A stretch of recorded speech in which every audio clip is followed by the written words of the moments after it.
Chapter 13 of Psychopomp Drive. Written by Janeen Leese-Taylor. Read aloud by SkyAsimaru.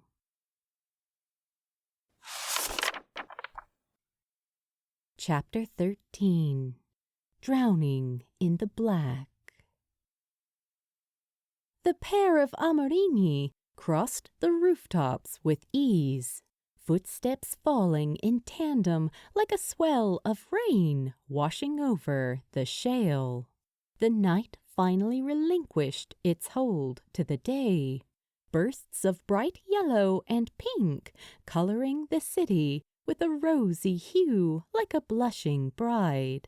The cathedral bell sang into the morning air with the lush and the blackbird, the smell of breakfast pastries rising with each new, gasping breath of air.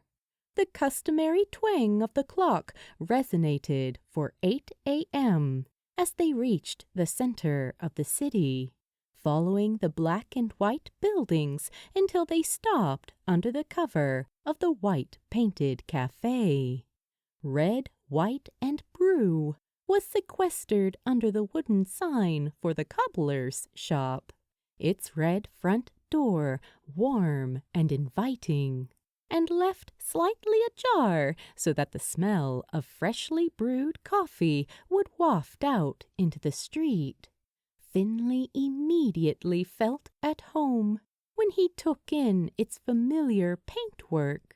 So many mornings he had left Thorne off to work with a kiss and a smile. A warm paper bag slipped into his waiting hands. The day he had died had been no different.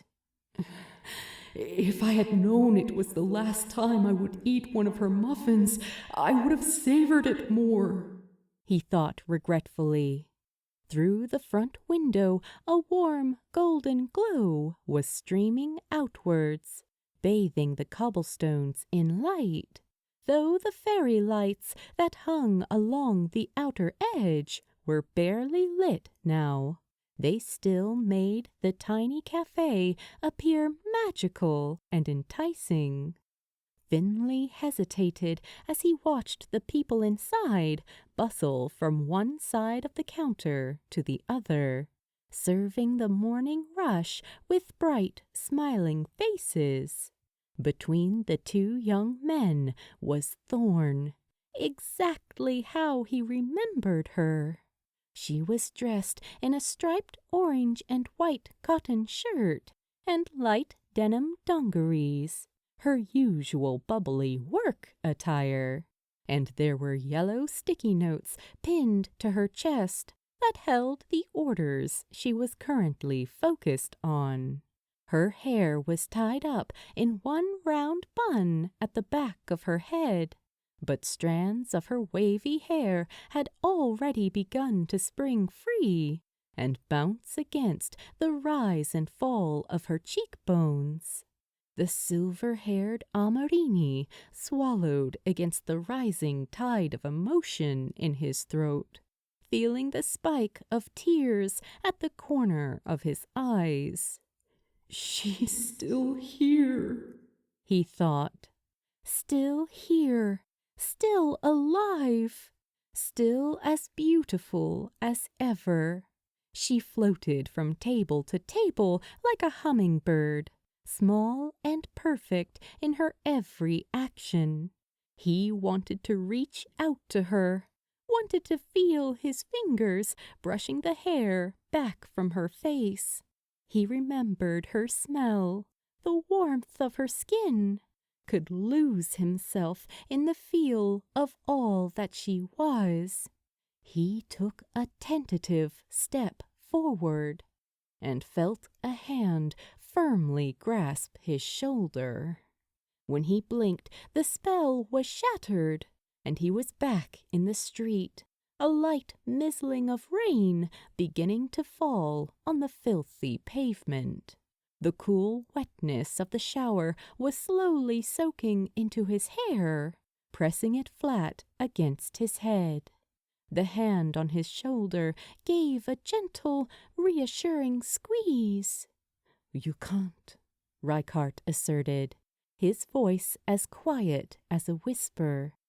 Finley chewed on his bottom lip. "I know, Reich, but she's right there." Vibrant and alive, and almost within his reach, the tears that he had been managing to hold at bay began to slide down his face. He felt his legs giving way, and he sank slowly down towards the cobblestones, feeling the dampness bleed through his trousers. "She's right there," he repeated. "Finley," Reichardt breathed, kneeling down next to him. The touch of his hand felt 1,000 miles away. "It isn't fair," Finley mumbled, shaking his head as the rain began to blend with his tears. The salt made his eyes sting. "It isn't fair, Reich. I love her, and she's right there." He felt the warmth of arms encircling him, and he gave into the embrace, clinging to the other spirit as he turned and buried his face in his shoulder. His hands clung to the back of the man's jacket. "I know, Finn," Reichardt soothed, pulling the younger man in to shelter against the curve of his own throat. "Believe me, I know." Reichardt had known when Finley had made the request just what it was that he was asking of him. He had tried to keep himself as distant from the feeling as possible, but he could already sense his carefully erected walls starting to crumble. "We need to leave now," he urged against the other man's jacket. He could feel the unrelenting swell of emotion building as if it were his own. He had been through this same event countless times before. There were no words that could calm the storm, no words that could ease the agony of this man's grief. "No more than it had eased my own," he thought.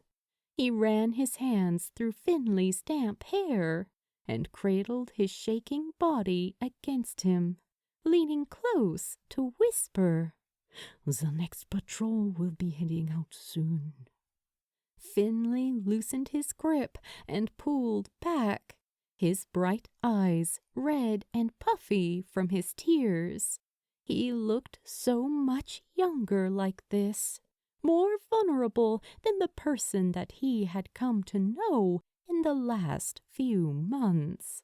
Memories rushed back to Reichardt in an instant, of Micah banging at the gates of her old home, of Spectre screaming at a graveside, of himself, younger and more scared than he had ever been, standing outside of the home he had been murdered in and wailing at the sky.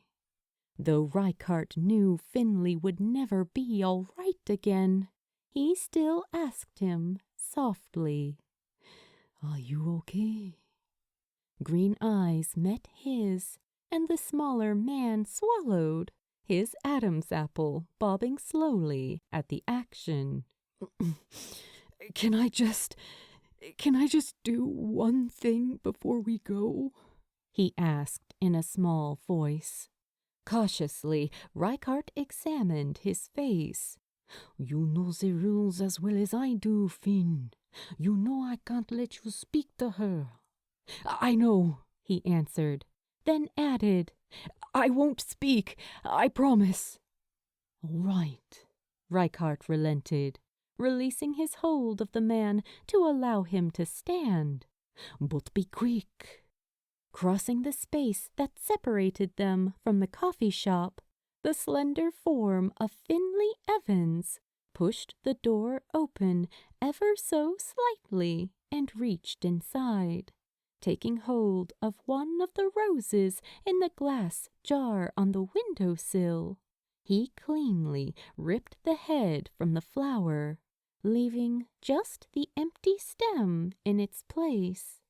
As he returned to the other Amarini's side, a bright red blooming flower in his hand, he met his questioning expression and shrugged, offering him a small, reserved smile. The flower is the least interesting part of the rose, he said by way of an explanation. As the rain began to pour down across the cobbles, the two spirits drifted by the morning crowds unnoticed, heading back towards the one place they knew they could hide away from the world and lick their wounds. In the young man's hand, something red had been concealed, its petals already dropping to the ground like blood.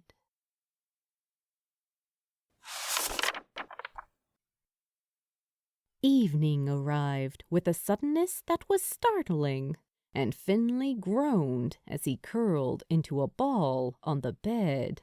He pulled his knees in against his chest as the alarm began to blare at him from the bedside table.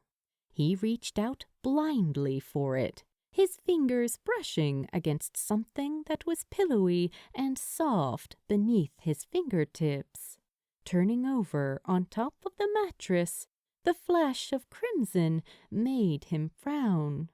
Alone on the bedside table, without a leaf or a stem to accompany it, was the already wilting head of a rose. He narrowed his eyes at it as he silenced his alarm, reaching out to hold the wilting flower in the palm of his hand. He dropped his bare feet towards the floor and sat upright on the edge of the bed. Darkening around the edges, it had only taken a few days for the flower to begin to die in the in-between. Part of him hated the sight of it, but the other part of him couldn't bear to throw it away. He thought that seeing Thorn would make it hurt less, but it had only made the dull emptiness within him embed itself deeper. Even in sleep, he wasn't free of the memory of her, the smile she wore when she thought no one was watching, her hands in motion as she rolled the fresh, warm dough in the cafe, the speckles of white flour that clung to her dark skin, the way it always made her hands so soft. True to his word, in the weeks since their meeting, Reichardt hadn't said anything to the other Amarini. When they were on patrol together, he would often steer the group past the red, white, and blue, just so that he might catch a glimpse of the woman inside, shooting him knowing glances, but never saying a word. Sightings of corruptors had been increasing with each passing day, black, humming rivers flowing through places where humans congregated. It seemed like only a matter of time before the fuse was lit, igniting tensions on the sleepy English streets. The Amarini remained on high alert, sharing patrols that looped back and forth above the city at rest. Pulling up his own dark hood, Finley followed Spectre, Scrappy, and Abby towards the inner city. The rain had been relentless for days, washing over the dimly lit streets like a tidal wave meant to wash away the grime of a working week that clung to the ancient stone. It bounced off the rooftops and flooded the drains, soaking the Amorini right through to their dolls. Amidst the rustling and banging sounds of the rain, a near-silent hiss permeated the wakening world. Whispers as soft and constant as white noise filtered through every side street, and Finley could pinpoint the instant the others heard it as well. Feline ears all perking to attention as they halted to observe it, one after the other. "Where's it coming from?" Abby questioned, spinning on the spot to survey all directions. "I can't isolate it from the rest of the noise," Scrappy frowned, taking the chance to clean the raindrops from their shades. "It's coming from everywhere and nowhere at all," Spectre added, his brows furrowing with concentration as he moved from one side of the office building to the other. He peeked down over the edges towards the emptying streets below, scanning each doorway for activity. Finley spun as he heard him suddenly cry out, a geyser of black shapes shooting up into the air and sending Spectre diving backwards across the wet bricks. The corruptors and whisperers circled around each other like one black, swirling form. The cyclone lurched from side to side, throwing itself one way and then the other, as if unbalanced by its own mass. Droplets of it fell down across them, mixing in with the rain. Eric Scrappy Price pulled the shotgun from the spot down by their right thigh, the metal barrel glowing purple in their grip as they broke it and then snapped it into place again. Their reaper, once a man called Jacob, who had died of an accidental drug overdose, hummed in their hands as the magic awoke him from his slumber. Scrappy let out a yell as they began to fire into the crowds of hollows, the purple-tinged blasts of magic sending individual souls scattering from the bunch. Within moments, they had reformed into the large, round, and writhing formation, the slimy edges of it glistening wetly in the downpour. Finley pulled Sassy free from the holster on his back, holding her in one hand as the other pushed back his soaked fringe from his eyes. "What the hell is that?" he shouted over the insistent drumbeat of the falling rain and clamoring voices. The noise from the hollows was overwhelming, like being in a crowded room with each voice trying to scream louder than the other. "I don't know, but it can't be good." Scrappy gritted their teeth, snarling as they struggled to keep their eyes open. "It's hard to even think this close to it. It's making my head hurt." Leaping through the air next to them, Abby thrust her spear towards the spinning creatures, slicing through the billowing form from all angles. The hollows that fled her attack rushed to return to the core of the abomination, like a school of fish closing ranks. Abby swore as she landed back on the rooftop again. She bounced from one foot to the other anxiously as she tried to scrub the black dots that had stuck to her skin. Fuck! My bloody spear just passed right through it! "You can make it end. Such power. Let me take your pain." They sound hungry, Spectre noted as he peeled himself up off the ground again. "They're chasing something bigger, but they're afraid of it. They want the scraps for themselves." Unlike the other Amorini, Spectre did not have a reaper of his own. Once, Reichardt had referred to the man as a sensitive, a person that was able to communicate with lost souls. Standing in the center of the rooftop, the pale-skinned youth stretched out both his hands, as if trying to reach out and grasp the shapes in front of him. His blue eyes began to glow with purple radiance, just as their weapons did, and he muttered under his breath as he stepped cautiously closer. The light began to travel down his neck and along his arms, extending out and around his hands like a translucent mist. Finley watched with awe as the Amarini moved closer, the mist flowing out and around the shape of the hollows like a vast net. "I can hear their thoughts," Spectre said quietly. "There's something coming, something powerful." "The Pale One speaks. He thinks that he knows us, but we are not his friends." Do you think it's the destroyer? Finley shouted, twisting to eye his companions.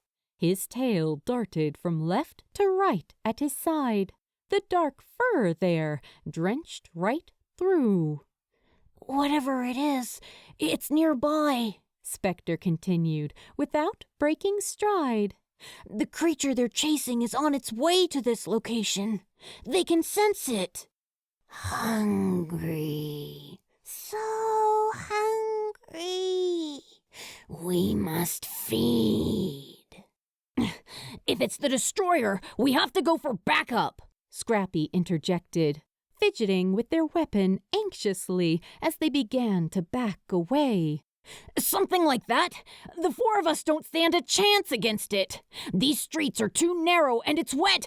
So much can go wrong and—" "Easy, Scraps," Abby called back, rushing over to her companion as she reached into the pocket of her jacket. She pulled out a pair of headphones and unfolded them, placing them over the other spirit's ears as the music started to play. "We've got you. It's all right." Scrappy closed their eyes and hummed, leaning against the taller girl with a soft exhale. "Thanks, Abby." There are still people here, Finley added. If we leave, there will be nothing between that monster and the high street. We've got to stay. He looked back towards the town, along the gray line of the walls and towards the west gate. Alongside the dark waters of the River Dee was a small black and white schoolhouse concealed behind green vines and an old oak tree. Finley couldn't help the almost magnetic way that his eyes were pulled back through the town and towards it. The door listed the number 1, the only residential property on a street filled with charity shops and bars.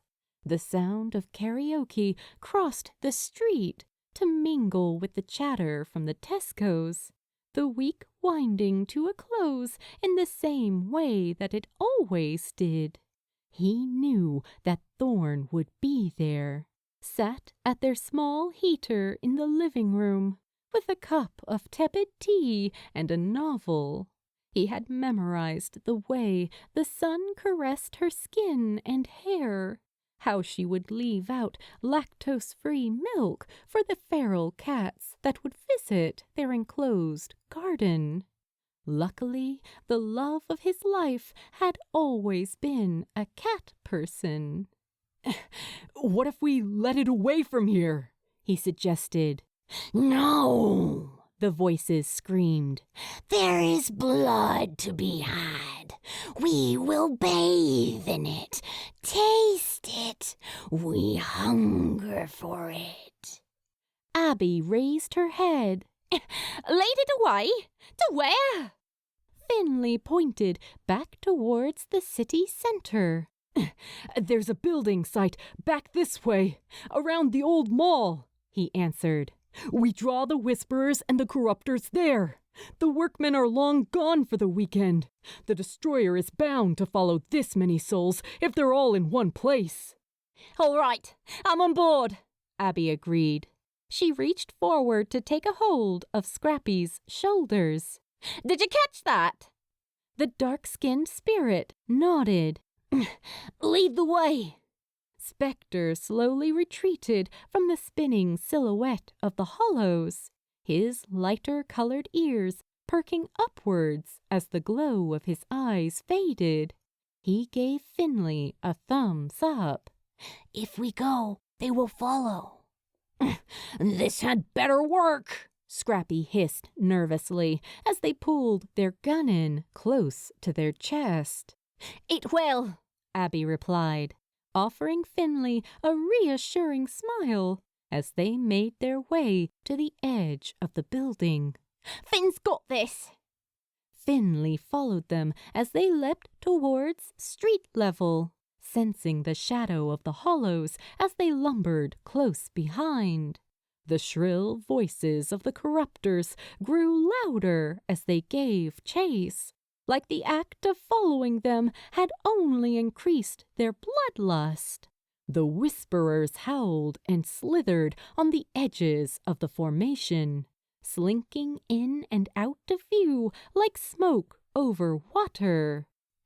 "You could make it all go away," they promised. "You could see her again." He ignored the fire those words ignited in the pit of his stomach and rushed towards the chain-link fence, gripping it tightly and pulling himself up and over it. He rolled as he dropped, taking off in a run as soon as he righted himself again. Green eyes were guided by the path drawn out by the fence. He spotted Scrappy across from him and signaled to them with a wave, nodding towards the wide space at the very center. Flat with new concrete blocks, the lot was left mostly free, with only a few stray cones and a bright yellow digger taking up residence in the far corner. He swiveled to let his eyes take in their location, assuring himself that this was the only possible option. "Spread out," he ordered. "Try to keep it trapped in the middle." The dark shape of the hollows began to extend outwards, the clamoring voices growing into a crescendo of high-pitched screeches. They moved and swirled around the mass, weaving themselves into the intricate fabric of the shadowy form. When they realized that they were surrounded, they began to speed up, their motions growing more and more frantic. Finley pulled his cat-like ears in against the sides of his head, covering them with his hands as they started to ache. Across the lot from him, he noticed the way that Scrappy turned up the volume on the side of their headphones. "What do we do now?" Abby shouted, pinning her ears and squinting against the onslaught of information. "I can feel a huge power source," Spectre cried out from next to her, his tone fearful and frantic as he looked up at the sky overhead. "But I can't tell which direction it's coming from." The building site began to warp and change before their eyes, black goo oozing out of every object around them, like blood pouring from an open wound. Finley jumped back from it, climbing up the sides of the makeshift office space as the darkness rushed towards him like a thick, viscous ink. He cried out as it dove for his feet. The waves crashed over him, dragging him forcibly downwards and through the ground as a startled cry erupted from his lips. Non-existent lungs burned with terror as he reached towards the tiny fragments of light that remained above him. He motioned like he was swimming through it, desperately trying to keep his head above watery darkness. In the light, he imagined Thorn's smiling face, the way her nose crinkled when she laughed. If this is going to be my last memory, please make it of her. And then he blinked, and the world came back to him with a flood of eerie silence and a gasping breath. It's gone. Spectre realized, interrupting the stillness as he sat up on the floor next to him. His eyes were wide and staring, as blue and as vast as the ocean. His hands reached out to touch his chest, and then the ground around him. With a breathless stammer, Finley slowly bent down to pick up his reaper from where it lay discarded on the stone, dusting off the hilt as Sassy whispered softly, The hollows, Finn. It took every last one of them.